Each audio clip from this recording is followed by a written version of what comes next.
Destiny in Jesus Christ Tamil கிறிஸ்தவ வானொலி கனேடிய மண்ணிலிருந்து ஒலிபரப்பாகிறது. மார்க் 16:15, மத்தேயு 24:14 வசனத்தின்படி இயேசு சீசர்களை நோக்கி, நீங்கள் உலகெங்கும் போய் சர்வ சிருஷ்டிக்கும் சுவிசேஷத்தை பிரசங்கியுங்கள். ராஜ்யத்தினுடைய இந்த சுவிசேஷம் பூலோகம் எங்கும் உள்ள சகல ஜாதிகளுக்கும் சாட்சியாக பிரசங்கப்படும். அப்பொழுது முடிவு வரும் என்ற வசனத்தின்படி ஆத்துமாக்களை பரலோகத்தில் சங்கமிக்கும் வானொலி சங்கமம் சங்கமம் சங்கமம். ஆமீன். இன்று 1ஆம் தேதி 2ஆம் மாதம் 1ஆம் தேதி பிப்ரவரி மாதம் 1ஆம் தேதி மாசி மாதம் 2026ஆம் ஆண்டு ஞாயிற்றுக்கிழமை காலை வேளையிலும் இணைந்திருக்கிறோம். இப்பொழுதும் டொரண்டோ நேரம் காலை 7:44 இன்றைய நாளுக்கான வசனம். கர்த்தருடைய பரிசுத்தவான்களே, அவருக்கு பயந்திருங்கள், அவருக்கு பயந்தவர்களுக்கு குறைவில்லை. சங்கீதம் 34:9. கர்த்தருடைய பரிசுத்தவான்களே, அவருக்கு பயந்திருங்கள், அவருக்கு பயந்தவர்களுக்கு குறைவில்லை. சங்கீதம் 34:9 கூறுகிறது. அந்த வசனங்களை நாங்கள் எங்களுக்காக எடுத்துக்கொள்ளுவோம். அவருக்கு பயந்தவர்களுக்கு குறைவில்லை. ஆமேன். நன்றிகளை செலுத்துவோம். இன்றைய நாளையும் கர்த்தர் தாமே ஆசீர்வதிப்பாராக.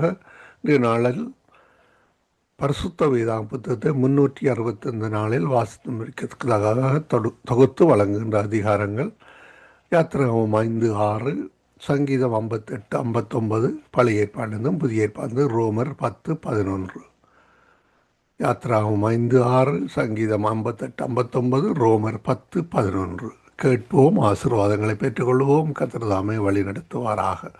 ஆமேன், ஆமேன். வானொலி கூடாக இணைந்து கேட்டுக்கொண்டிருக்கிற, இணைந்து ஊழியங்களை செய்ய ஆயத்தமாகிற, சபையிலே காணப்படுகின்ற ஒவ்வொருவரையும், சபையிலே ஊழியங்களை செய்கிற ஒவ்வொருவரையும், சங்கமம் வானொலி டீம் சார்பிலும் என் சார்பிலும் புதிய மாதத்திலும் கர்த்தர் தாமே ஆசீர்வதித்து வழி நடத்துவாராக.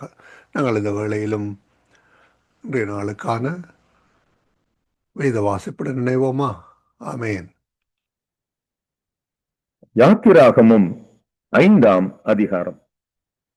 பின்பு மோசேயும் ஆரோனும் பார்வோனிடத்தில் போய், இஸ்ரவேலின் தேவனாகிய கர்த்தர் வனாந்தரத்திலே எனக்கு பண்டிகை கொண்டாடும்படி என் ஜனங்களை போகவிட வேண்டும் என்று சொல்லுகிறார் என்றார்கள். அதற்கு பார்வோன், நான் இஸ்ரவேலை போகவிட கர்த்தரின் வார்த்தையை கேட்கிறதற்கு அவர் யார்? நான் கர்த்தரை அறியேன், நான் இஸ்ரவேலை போக விடுவதில்லை என்றான். அப்பொழுது அவர்கள், எபிரேயருடைய தேவன் எங்களை சந்தித்தார், நாங்கள் வனாந்தரத்தில் 3 நாள் பிரயாணம் போய் எங்கள் தேவனாகிய கர்த்தருக்கு பலியிடும்படி போகவிட வேண்டும், போகாவிட்டால் அவர்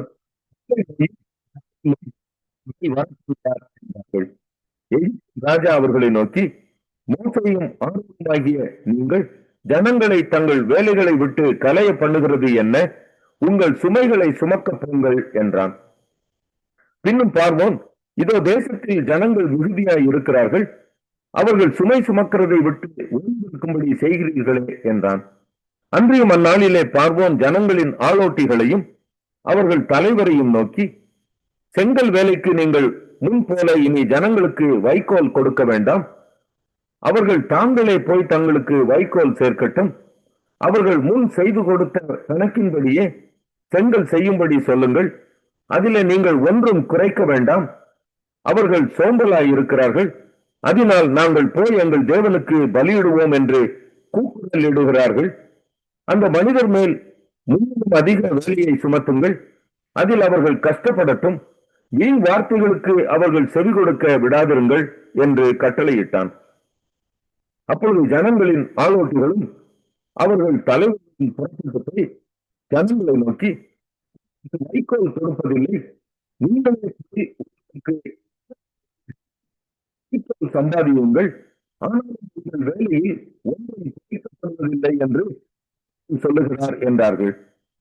அப்பொழுது வைக்கோலுக்கு பதிலாக தாளடிகளை சேர்க்கும்படி ஜனங்கள் எகிப்து தேசம் எங்கும் சிதறி போனார்கள். ஆளோட்டிகள் அவர்களை நோக்கி, வைக்கோல் இருந்த நாளில் செய்தபடியே உங்கள் வேலைகளை ஒவ்வொரு நாளிலும் செய்து முடியுங்கள் என்று சொல்லி அவர்களை துரிதப்படுத்தினார்கள். ஆயுதங்கள் இஸ்ரவேல் புத்திரர் மேல் வைத்த அவர்களுடைய தலைவர்களை நோக்கி, செங்கல் வேலையில் நீங்கள் முன் செய்தது போல நேற்றும் இன்றும் ஏன் செய்யவில்லை என்று கேட்டு அவர்களை அடித்தார்கள். அப்பொழுது இஸ்ரவேல் புத்திரரின் தலைவர் பார்வோனிடத்தில் போய் சத்தமிட்டு, உமது அடியாருக்கு நீர் இப்படி செய்கிறது என்ன? உமது அடியாருக்கு வைக்கோல் கூடாது என்று சொல்கிறார்கள். ஜனங்களிடத்தில் நாங்கள் அடிக்கப்படுகிறோம் என்றார்கள். அதற்கு அவன், நீங்கள் சோம்பலாய் இருக்கிறீர்கள், அதனால் தான் போக வேண்டும், கர்த்தருக்கு பலியிட வேண்டும் என்கிறீர்கள். போய் வேலை செய்யுங்கள், உங்களுக்கு வைக்கோல் கொடுக்கப்படுவதில்லை, ஆனாலும் கணக்கின்படியே நீங்கள் செங்கலை ஒப்புவிக்க வேண்டும் என்றான். நீங்கள் ஒவ்வொரு நாளிலும் அறுத்து செங்கலிலே ஒன்றும் குறைக்கப்படாது என்று சொல்லப்பட்டதினாலே இஸ்ரவேல் புத்திரரின் தலைவர் தங்களுக்கு இக்கட்டு வந்தது என்று கண்டார்கள். அவர்கள் பார்வோனுடைய சமூகத்தை விட்டு புறப்படுகையில் வழியில் நின்ற மோசேக்கும் ஆரோனுக்கும் எதிர்பட்டு அவர்களை நோக்கி, நீங்கள் பார்வோனின் கண்களுக்கு முன்பாகவும் வாசனையை கெடுத்து எங்களை கொல்லும்படி அவர்கள் கையிலே பட்டயத்தை கொடுத்ததின் நிமித்தம் கர்த்தர் உங்களை பார்த்து நியாயம் கேட்க கடவர் என்றார்கள். அப்பொழுது மோசே கர்த்தரிடத்தில் திரும்பி போய், ஆண்டவரே, இந்த ஜனங்களுக்கு தீங்கு வர பண்ணினதென்ன? ஏன் என்னை அனுப்பினீர்? நான் உமது நாமத்தை கொண்டு பேசும்படி பார்வோனிடத்தில் பிரவேசித்தது முதல் அவன் இந்த ஜனங்களை உபத்திரவப்படுத்துகிறான். நீர் உம்முடைய ஜனங்களை. யாத்திராகமம் 6ஆம் அதிகாரம். அப்பொழுது கர்த்தர் மோசேயை நோக்கி, நான் பார்வோனுக்கு செய்வதை இப்பொழுது காண்பாய். பலத்த கையை கண்டு அவர்களை போகவிட்டு பலத்த கையை கண்டு அவர்களை தன் தேசத்திலிருந்து துரத்தி விடுவான் என்றார். மேலும் தேவன் மோசேயை நோக்கி, நான் யெகோவா, சர்வ வல்லமையுள்ள தேவன் என்னும் நாமத்தினால் நான் ஆபிரகாமுக்கும் ஈசாக்குக்கும் யாக்கோபுக்கும் தரிசனம் ஆனேன். ஆனாலும் யெகோவா என்னும் என் நாமத்தினால் நான் அவர்களுக்கு அறியப்படவில்லை. அவர்கள் பரதேசிகளாய் தங்கின தேசமாகிய கானான் தேசத்தை அவர்களுக்கு கொடுப்பேன் என்று நான் அவர்களோடு என் உடன்படிக்கையையும் ஏற்படுத்தி இருக்கிறேன். எகிப்தியர் அடிமை கொள்ளுகிற இஸ்ரவேல் புத்திரரின் பெருமூச்சையும் நான் கேட்டு என் உடன்படிக்கையை நினைத்தேன். ஆதலால் இஸ்ரவேல் புத்திரரை நோக்கி, நானே கர்த்தர், உங்கள் மேல் எகிப்தியர் சுமத்தின சுமைகளை நீக்கி நான் உங்களை விடுவித்து உங்களை அவர்கள் அடிமைத்தனத்திற்கு நீங்களாக்கி ஓங்கிய கையினாலும் மகா தண்டனைகளினாலும் உங்களை மீட்டு உங்களை எனக்கு ஜனங்களாக சேர்த்து கொண்டு உங்களுக்கு தேவனாய் இருப்பேன். உங்கள் மேல் எகிப்தியர் சுமத்தின சுமைகளை நீக்கி உங்களை விடுவிக்கிற உங்கள் தேவனாகிய கர்த்தர் நான் என்று அறிவீர்கள். ஆபிரகாமுக்கும் ஈசாக்குக்கும் யாக்கோபுக்கும் கொடுப்பேன் என்று நான் ஆணையிட்ட தேசத்தில் உங்களை கொண்டு போய் அதை உங்களுக்கு சுதந்திரமாக கொடுப்பேன். நான் கர்த்தர் என்று அவர்களுக்கு சொல் என்றார். இந்த பிரகாரமாக மோசே இஸ்ரவேல் புத்திரருக்கு சொன்னான். அவர்களோ மனம் அடிவினாலும் கொடுமையான வேலையினாலும் மோசேக்கு செவி கொடாமல் போனார்கள். பின்பு கர்த்தர் மோசேயை நோக்கி, நீ எகிப்தின் ராஜாவாகிய பார்வோன் இடத்தில் போய் அவன் தன் தேசத்திலிருந்து இஸ்ரவேல் புத்திரரை போக விடும்படி அவனோட பேசு என்றார். மோசே கர்த்தருடைய சன்னிதானத்தில் நின்று, இஸ்ரவேல் புத்திரரை எனக்கு செவி கொடுக்கவில்லை, பார்வோன் எனக்கு எப்படி செவி கொடுப்பான்? நான் விருத்த சேதனம் இல்லாத உதடுகள் உள்ளவன் என்றான். கர்த்தர் மோசேயோடும் ஆரோனோடும் பேசி இஸ்ரவேல் புத்திரரை எகிப்து தேசத்தில் இருந்து அழைத்து கொண்டு போகும்படிக்கு அவர்களை இஸ்ரவேல் புத்திரரிடத்திற்கும் எகிப்தின் ராஜாவாகிய பார்வோனிடத்திற்கும் கட்டளை கொடுத்து அனுப்பினார். அவர்களுடைய பிதாக்கள் வீட்டாரின் தலைவர் யாரென்றால், இஸ்ரவேலுக்கு முதல் பிறந்தவனாகிய ரூபனுடைய குமாரர் ஆனோக்கு, பல்லு, எஸ்ரோன், கர்மி. இவர்கள் ரூபனுடைய வம்சங்களின் தலைவர். சிமியோனின் குமாரர் எமுவேல், யாமின், ஓகாஸ், யாகின், சோகார், கானானிய ஸ்திரீயின் குமாரனாகிய சவுல். சிமியோனுடைய வம்சங்களின் தலைவர் இவர்களே. உற்பத்தி கிரமப்படி பிறந்த லேவியின் குமாரருடைய நாமங்களாவன கெர்சோன், கோகாத், மெராரி என்பவைகள். லேவி 137 வருஷம் உயிரோடு இருந்தான். அவர் வம்சங்களின்படி பிறந்த கெர்சோனின் குமாரர் லிப்னி, சிமேயி என்பவர்கள். கோகாத்தின் குமாரர் அம்ராம், இத்சேயார், எப்ரோன், ஊசியேல் என்பவர்கள். கோகாத் 133 வருஷம் உயிரோடு இருந்தான். மெராரியின் குமாரர் மகேலி, மூசி என்பவர்கள்.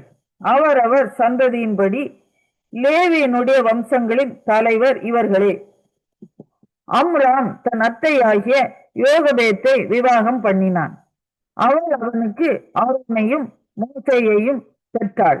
அம்ராம் 137 வருஷம் உயிரோடு இருந்தான். இத்சேயாரின் குமாரர் கோராகு, நெப்பேக், சித்ரி என்பவர்கள். ஊசியேலின் குமாரர் மீசவேல், எல்சாபான், சித்ரி என்பவர்கள்.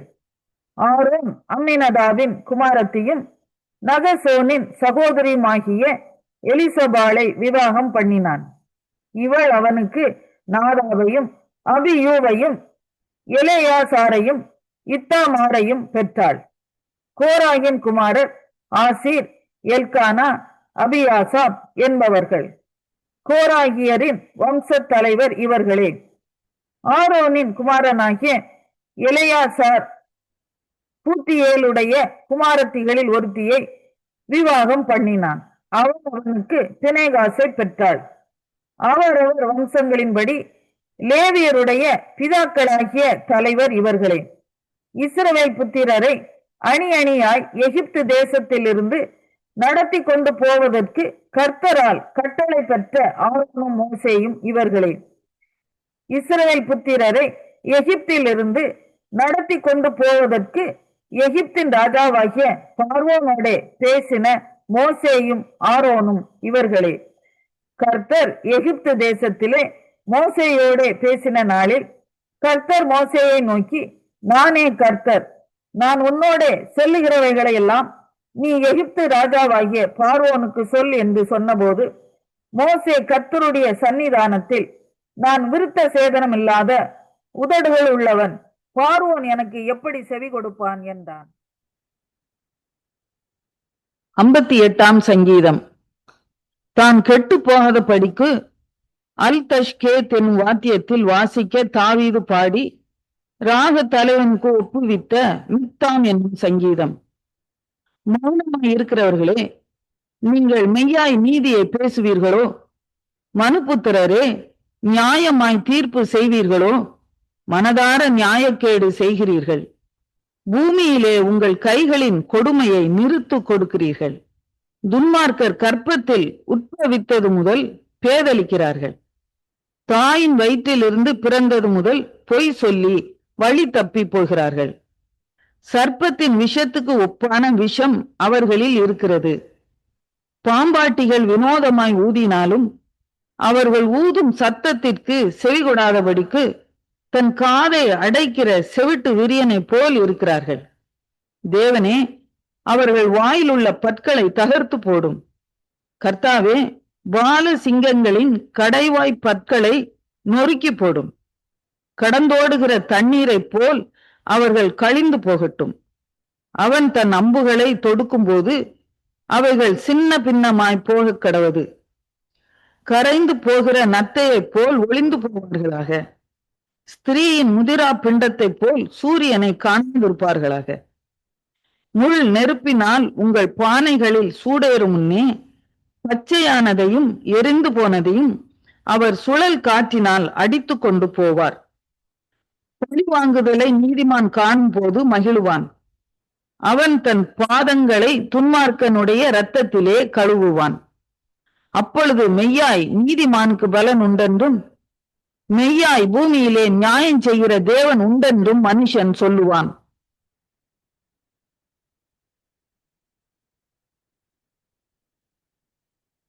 ஐம்பத்தி 9ஆம் சங்கீதம். சவுல் தாவீதை கொல்லுவதற்காக ஏவல் ஆட்களை அனுப்பின போது அல்தஷ்கேத் என்னும் வாத்தியத்தில் வாசிக்க அவன் பாடி ராக தலைவனுக்கு ஒப்புவித்த மிக்தாம் என்னும் சங்கீதம். என் தேவனே, என் சத்துருக்களுக்கு என்னை தப்புவியும், என் மேல் எழும்புகிறவர்களுக்கு என்னை விலக்கி உயர்ந்த அடைக்கலத்திலே வையும். அக்கிரமக்காரருக்கு என்னை தப்புவித்து இரத்த பிரியரான மனுஷருக்கு என்னை விலக்கி இரட்சியும். இதோ என் பிராணனுக்கு பதிவிருக்கிறார்கள். கர்த்தாவே, என்னிடத்தில் மீறுதலும் பாவமும் இல்லாதிருந்தும் பலவான்கள் எனக்கு கூட்டம் கூடுகிறார்கள். என்னிடத்தில் அக்கிரமம் இல்லாதிருந்தும் ஓடி திரிந்து யுத்தத்துக்கு ஆயத்தமாகிறார்கள். எனக்கு துணை செய்ய விழித்து என்னை நோக்கி பாரும். சேனைகளின் தேவனாகிய கர்த்தாவே, இஸ்ரவேலின் தேவனே, நீர் சகல ஜாதிகளையும் விசாரிக்க விழித்தெழும்பும். வஞ்சகமாய் துரோகம் செய்கிற ஒருவருக்கும் தயை செய்யாதேயும். சேலா. அவர்கள் சாயங்காலத்தில் திரும்பி வந்து நாய்களைப் போல ஊளையிட்டு ஊரை சுற்றி திரிகிறார்கள். இதோ தங்கள் வார்த்தைகளை கக்குகிறார்கள். அவர்கள் உதடுகளில் பட்டயங்கள் இருக்கிறது. கேட்கிறவன் யார் என்கிறார்கள். ஆனாலும் கர்த்தாவே, நீர் அவர்களை பார்த்து நகைப்பீர். புறஜாதிகள் யாவரையும் இகழுவீர். அவன் வல்லமையை நான் கண்டு உமக்கு காத்திருப்பேன். தேவனே, எனக்கு உயர்ந்த அடைக்கலம். என் தேவன் தம்முடைய கிருபையினால் என்னை சந்திப்பார். தேவன் என் சத்துருக்களுக்கு வரும் நீதி சரிக்கட்டுதலை நான் காணும்படி செய்வார். அவர்களை கொண்டு போனதையும் என் ஜனங்கள் மறந்து போவார்களே. எங்கள் கேடகமாகிய ஆண்டவரே, உமது வல்லமையினால் அவர்களை சிதறடித்து அவர்களை தாழ்த்தி போடும். அவர்கள் உதடுகளின் பேச்சு அவர்கள் வாயின் பாவமாயிருக்கிறது. அவர்கள் இட்ட சாபமும் சொல்லிய பொய்யும் ஆகிய இவைகளின் நிமித்தம் தங்கள் பெருமையில் அகப்படுவார்களாக. தேவன் பூமியின் எல்லை வரைக்கும் யாக்கோபிலே அரசாளுகிறவர் என்று அவர்கள் அறியும் பொருட்டு அவர்களை உம்முடைய உக்கிரத்திலே நிர்மூலமாக்கும். இனி இராதபடிக்கு அவர்களை நிர்மூலமாக்கும். சேலா. அவர்கள் சாயங்காலத்தில் திரும்பி வந்து நாய்களைப் போல ஊளையிட்டு ஊரை சுற்றி திரிகிறார்கள். அவர்கள் உணவுக்காக அலைந்து திரிந்து திருப்தி அடையாமல் முறுமுறுத்து கொண்டிருப்பார்கள். நானோ உம்முடைய வல்லமையை பாடி காலையிலே உம்முடைய கிருபையை மகிழ்ச்சியோடு புகழ்வேன். எனக்கு நெருக்கம் உண்டான நாளிலே நீர் எனக்கு தஞ்சமும் உயர்ந்த அடைக்கலமும் ஆனீர். என் பலனே, உம்மை கீர்த்தனம் பண்ணுவேன். தேவன் எனக்கு உயர்ந்த அடைக்கலமும் கிருபையுள்ள என் தேவனுமாயிருக்கிறார்.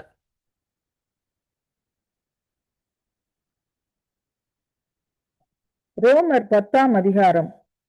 சகோதரரே, இஸ்ரவேலர் ரட்சிக்கப்பட வேண்டும் என்பதே என் இருதயத்தின் விருப்பமும் நான் தேவனை நோக்கி செய்யும் விண்ணப்பமுமாய் இருக்கிறது. தேவனை பற்றி அவர்களுக்கு வைராக்கியம் உண்டென்று அவர்களை குறித்து சாட்சி சொல்லுகிறேன். ஆகிலும் அது அறிவுக்கேற்ற வைராக்கியம் அல்ல. எப்படி என்றால், அவர்கள் தேவ நீதியை அறியாமல் தங்கள் சுய நீதியை நிலைநிறுத்த தேடுகிறபடியால் தேவ நீதிக்கு கீழ்ப்படியாதிருக்கிறார்கள். விசுவாசிக்கிற எவனுக்கும் நீதி உண்டாகும்படியாக கிறிஸ்து நியாய பிரமாணத்தின் முடிவாய் இருக்கிறார். மோசே நியாய பிரமாணத்தினாலாகும் நீதியை குறித்து, இவைகளை செய்கிற மனுஷன் இவைகளால் பிழைப்பான் என்று எழுதியிருக்கிறான். விசுவாசத்தினாலாகும் நீதியானது கிறிஸ்துவை இறங்கி வர பண்ணும்படி பரலோகத்துக்கு ஏறுகிறவன் யார்? அல்லது கிறிஸ்துவை மரித்தோரிலிருந்து ஏறி வர பண்ணும்படி பாதாளத்துக்கு இறங்குகிறவன் யார் என்று உன் உள்ளத்திலே சொல்லாதிருப்பாயாக என்று சொல்லுகிறதுமன்றி, இந்த வார்த்தை உனக்கு சமீபமாய் உன் வாயிலும் உன் இருதயத்திலும் இருக்கிறது என்றும் சொல்லுகிறது. இந்த வார்த்தை நாங்கள் பிரசங்கிக்கிற விசுவாசத்தின் வார்த்தையே. என்னவென்றால், கர்த்தராகிய இயேசுவை நீ உன் வாயினாலே அறிக்கையிட்டு தேவன் அவரை மரித்தோரிலிருந்து எழுப்பினார் என்று உன் இருதயத்திலே விசுவாசித்தால் ரட்சிக்கப்படுவாய். நீதி உண்டாக இருதயத்திலே விசுவாசிக்கப்படும், ரட்சிப்புண்டாக வாயினாலே அறிக்கை பண்ணப்படும். அவரை விசுவாசிக்கிறவன் எவனோ அவன் வெட்கப்படுவதில்லை என்று வேதம் சொல்லுகிறது. யூதன் என்றும் கிரேக்கன் என்றும் வித்தியாசமே இல்லை. எல்லாருக்கும் கர்த்தரானவர் தம்மை தொழுது கொள்ளுகிற யாவருக்கும் ஐஸ்வர்ய சம்மன்னராய் இருக்கிறார். ஆதலால் கர்த்தருடைய நாமத்தை தொழுது கொள்கிற எவனும் ரட்சிக்கப்படுவான். அவரை விசுவாசியாதவர்கள் எப்படி அவரை தொழுது கொள்வார்கள்? அவரை குறித்து கேள்விப்படாதவர்கள் எப்படி விசுவாசிப்பார்கள்? பிரசங்கிக்கிறவன் இல்லாவிட்டால் எப்படி கேள்விப்படுவார்கள்? அனுப்பப்படாவிட்டால் எப்படி பிரசங்கிப்பார்கள்? சமாதானத்தை கூறி நற்காரியங்களை சுவிசேஷமாய் அறிவிக்கிறவர்களுடைய பாதங்கள் எவ்வளவு அழகானவைகள் என்று எழுதியிருக்கிறது. ஆனாலும் சுவிசேஷத்துக்கு எல்லாரும் கீழ்ப்படியவில்லை. அதை குறித்து ஏசாயா, கர்த்தாவே, எங்கள் மூலமாய் கேள்விப்பட்டதை விசுவாசித்தவன் யார் என்று சொல்லுகிறான். ஆதலால் விசுவாசம் கேள்வியினாலே வரும், கேள்வி தேவனுடைய வசனத்தினாலே வரும். இப்படி இருக்க அவர்கள் கேள்விப்படவில்லையா என்று கேட்கிறேன். கேள்விப்பட்டார்கள். அவைகளின் சத்தம் பூமி எங்கும், அவைகளின் வசனங்கள் பூச்சக்கரத்து கடைசி வரைக்கும் செல்லுகிறதே. இஸ்ரவேலர் அதை அறியவில்லையா என்று கேட்கிறேன். அறிந்தார்கள். முதலாவது மோசே, எனக்கு ஜனங்கள் அல்லாதவர்களை கொண்டு நான் உங்களுக்கு எரிச்சல் உண்டாக்குவேன், புத்தியீனமுள்ள ஜனங்களாலே உங்களுக்கு கோபமூட்டுவேன் என்றான். அல்லாமலும் ஏசாயா, என்னை தேடாதவர்களாலே கண்டறியப்பட்டேன், என்னை விசாரித்து கேளாதவர்களுக்கு வெளியரங்கமானேன் என்று தைரியம் கொண்டு சொல்லுகிறான். இஸ்ரவேலரை குறித்தோ கீழ்ப்படியாதவர்களும் எதிர்த்து பேசுகிறவருமாய் இருக்கிற ஜனங்களிடத்திற்கு நாள் முழுதும் என் கைகளை. ரோமர் 11ஆம் அதிகாரம். இப்படி இருக்க தேவன் தம்முடைய ஜனங்களை தள்ளிவிட்டாரோ என்று கேட்கிறேன். தள்ளிவிடவில்லையே. நானும் ஆபிரகாமின் சந்ததியிலும் பென்யமின் கோத்திரத்திலும் பிறந்த இஸ்ரவேலன். தேவன் தாம் முன்னறிந்து கொண்ட தம்முடைய ஜனங்களை தள்ளிவிடவில்லை. எலியாவை குறித்து சொல்லிய இடத்தில் வேதம் சொல்லுகிறதை அறியீர்களா? அவன் தேவனை நோக்கி, கர்த்தாவே, உம்முடைய தீர்க்கதரிசிகளை அவர்கள் கொலை செய்து உம்முடைய பலிபீடங்களை இடித்து போட்டார்கள். நான் ஒருவன் மாத்திரம் மீதியாய் இருக்கிறேன், என் பிராணனையும் வாங்க தேடுகிறார்களே என்று இஸ்ரவேலருக்கு விரோதமாய் விண்ணப்பம் பண்ணின போது அவனுக்கு உண்டான தேவ உத்தரவு என்ன? வாகாலுக்கு முன்பாக முழங்காற்படியிடாத 7000 பேரை எனக்காக மீதியாக வைத்தேன் என்பதே. அப்படி போல இக்காலத்திலேயும் கிருபையினாலே உண்டாகும் தெரிந்து கொள்ளுதலின்படி ஒரு பங்கு மீதியாய் இருக்கிறது. அது கிருபையினாலே உண்டாயிருந்தால் கிரியைகளினாலே உண்டாயிராது. அப்படி அல்லவென்றால் கிருபையானது கிருபை அல்லவே. அந்தியும் அது கிரியைகளினாலே உண்டாயிருந்தால் அது கிருபையாயிராது. அப்படி அல்லவென்றால் கிரியையானது கிரியை அல்லவே. அப்படியானால் என்ன? இஸ்ரவேலர் தேடுகிறதை அடையாமல் இருக்கிறார்கள், தெரிந்து கொள்ளப்பட்டவர்களோ அதை அடைந்திருக்கிறார்கள். மற்றவர்கள் இன்றைய தினம் வரைக்கும் கடினப்பட்டு இருக்கிறார்கள். கன நித்திரையின் ஆவியையும் காணாதிருக்கிற கண்களையும் கேளாதிருக்கிற காதுகளையும் தேவன் அவர்களுக்கு கொடுத்தார் என்று எழுதியிருக்கிறபடி ஆயிற்று. அந்தியும் அவர்களுடைய பந்தி அவர்களுக்கு சுருக்கும், கண்ணியும் இடறுதற்கான கல்லும் பதிலுக்கு பதில் அளித்தலுமாக கடவது. காணாதபடிக்கு அவர்களுடைய கண்கள் அந்தகாரப்பட கடவது. அவர்களுடைய முதுகை எப்போதும் குனிய பண்ணும் என்று தாவீதும் சொல்லி இருக்கிறான். இப்படி இருக்க விழுந்து போகும் படிக்கா இடறினார்கள் என்று கேட்கிறேன். அப்படி அல்லவே. அவர்களுக்குள்ளே வைராக்கியத்தை எழுப்பத்தக்கதாக அவர்களுடைய தவறுதலினாலே புறஜாதிகளுக்கு ரட்சிப்பு கிடைத்தது.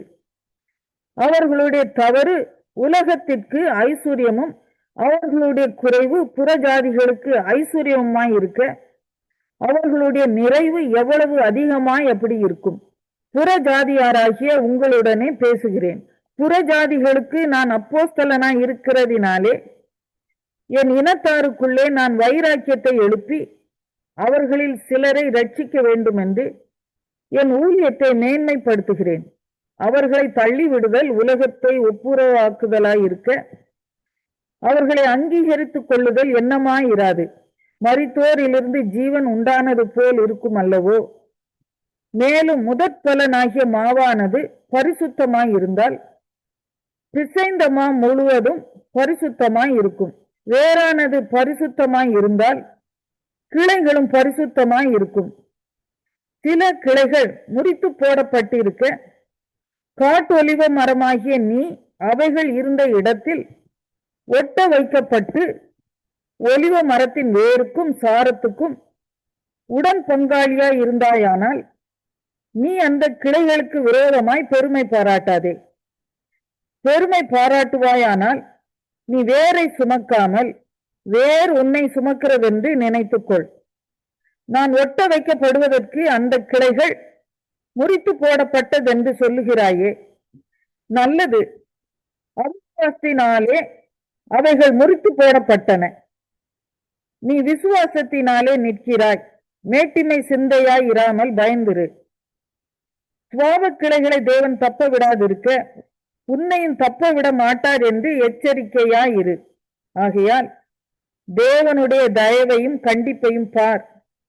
விழுந்தவர்களிடத்திலே கண்டிப்பையும் உன்னிடத்திலே தயவையும் காண்பித்தார். அந்த தயவிலே நிலைத்திருப்பாயானால் உனக்கு தயவு கிடைக்கும். நிலைத்திராவிட்டால் நீயும் வெட்டுண்டு போவாய். அன்றியும் அவர்கள் அவிசுவாசத்திலே நிலைத்திராதிருந்தால் அவர்களும் ஒட்ட வைக்கப்படுவார்கள். அவர்களை மறுபடியும் ஒட்ட வைக்கிறதற்கு தேவன் வல்லவராய் இருக்கிறாரே. சுபாவத்தின்படி காட்டொலிவ மரத்திலிருந்து நீ வெட்டப்பட்டு சுபாவத்துக்கு விரோதமாய் நல்ல ஒலிவ மரத்திலே ஒட்ட வைக்கப்பட்டு இருந்தால் சுபாவ கிளைகளாகிய அவர்கள் தங்கள் சுய ஒலிவ மரத்திலே ஒட்ட வைக்கப்படுவது அதிக நிச்சயம் அல்லவா? மேலும் சகோதரரே, நீங்கள் உங்களையே புத்திமான்கள் என்று எண்ணாதபடிக்கு ஒரு ரகசியத்தை நீங்கள் அறிய வேண்டும் என்று இருக்கிறேன். அது என்னவெனில், புற ஜாதியாருடைய நிறைவு உண்டாகும் வரைக்கும் இஸ்ரவேலரில் ஒரு பங்குக்கு கடினமான மனதுண்டாயிருக்கும். இந்த பிரகாரம் இஸ்ரவேலர் எல்லாரும் ரட்சிக்கப்படுவார்கள். மீட்கிறவர் சீயோனிலிருந்து வந்து அவபக்தியை யாக்கோபை விட்டு விலக்குவார் என்றும், நான் அவர்களுடைய பாவங்களை நீக்கும் போது இதுவே நான் அவர்களுடனே செய்யும் உடன்படிக்கை என்றும் எழுதியிருக்கிறது. சுவிசேஷத்தை குறித்து அவர்கள் உங்கள் நிமித்தம் பகைஞராய் இருக்கிறார்கள். தெரிந்து கொள்ளுதலை குறித்து அவர்கள் பிதாக்களின் நிமித்தம் அன்பு கூறப்பட்டவர்களாய் இருக்கிறார்கள். தேவனுடைய கிருபை வரங்களும் அவர்களை அழைத்த அழைப்பும் மாறாதவைகளே.